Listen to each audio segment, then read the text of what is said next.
Well, the National Identification Registration Authority, that is NIRA, are rolling up a very big update, coming in so fast.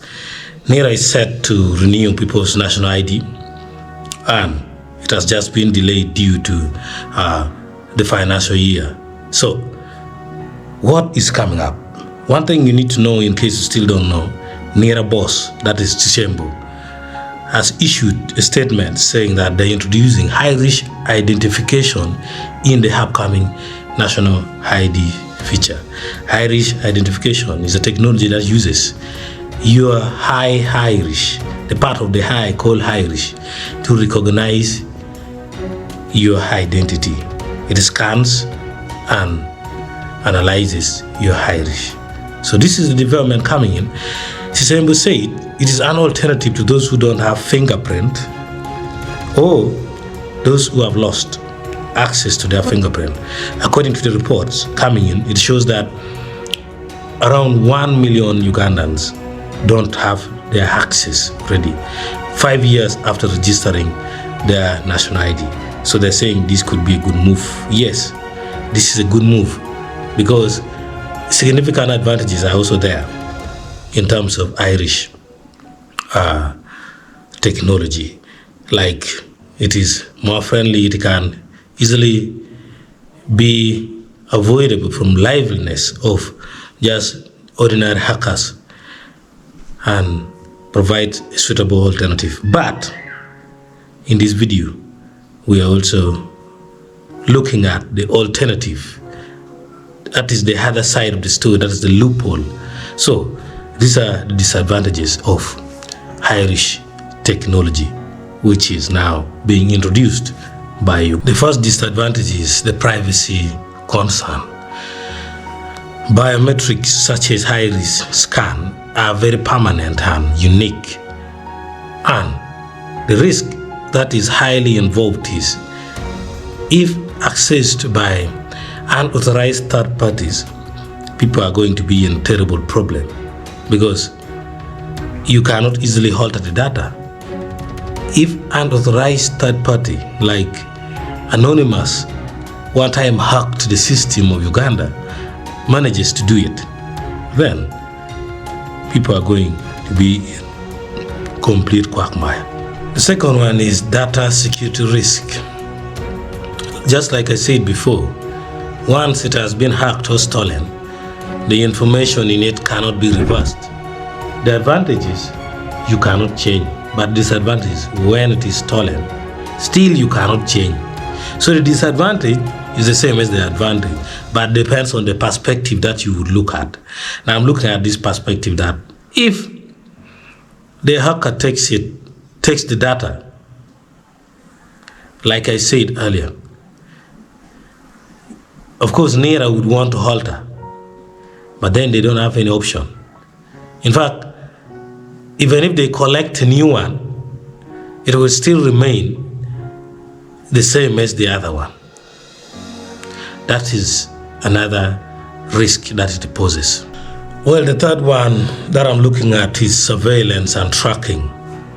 The use of Irish technology, if it is more digitalized, like the one coming right now, it can result into loss of civil liberty and anonymity, which is a human right. For example, the phone number that you have is now attached to your eye lens or eye scan, in addition to the fingerprint. This one cuts across even the fingerprint. Now, not only that one, in case they start digitalizing also the national ID to have some kind of scan in it, if the eye patterns, the high risk patterns are put on the ID and some offices you are to scan it, the government will be aware that you visited this office, you visited this office, you visited this place, you collected loan from this bank, and so on and so on. Your phone number and whatever. The government that can access powerful technology can easily track people. leading to what I call loss of civil liberty and anonymity. The fourth one is errors and misidentification. This one does not only go to Irish biometric, it also goes to fingerprint biometrics. It cuts across. It seems like our government are now shifting their trust from the ordinary identification to biometrics. That is going deep to our body.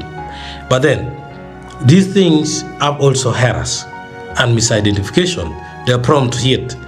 As you know, Android, Windows, Mac, whatever kind of operating system, all languages, Python, HTML, Java, Croton, Symbian, whatever operating system, whatever, and the hardware and the rest, all those are subjects to error, even human error. Misidentification will deny many people access to services, which is already happening in Uganda. People who are typical nationals of Uganda are not accessing a good number of services in the country due to the emphasis being put on the national ID. People who don't have national ID, or at times if the belief is biometrics and your biometric fails, just like already NIRA has accepted that their fingerprint are not working for around 1 million users. They are confirming it themselves. Now, meaning, for example, the banks, if somebody cannot sign and wants to use only the biometric, that can be a questionable thing. Or to other money lending companies that have strict rules.